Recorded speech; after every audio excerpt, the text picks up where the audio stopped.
This is my custom bike check.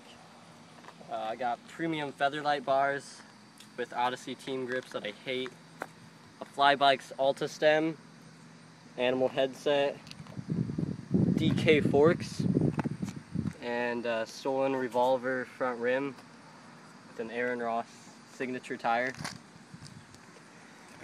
with a Superstar Light My Fire frame, and Odyssey JC PC pedals, FSA Nasty Boy cranks.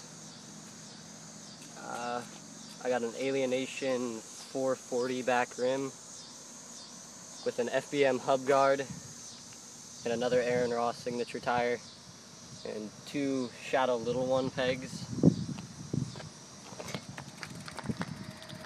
And I got the Shadow Conspiracy sprocket with the Shadow Conspiracy chain. And I got a stolen Thermalite seat post and a Primo balance seat. And that's my bike check.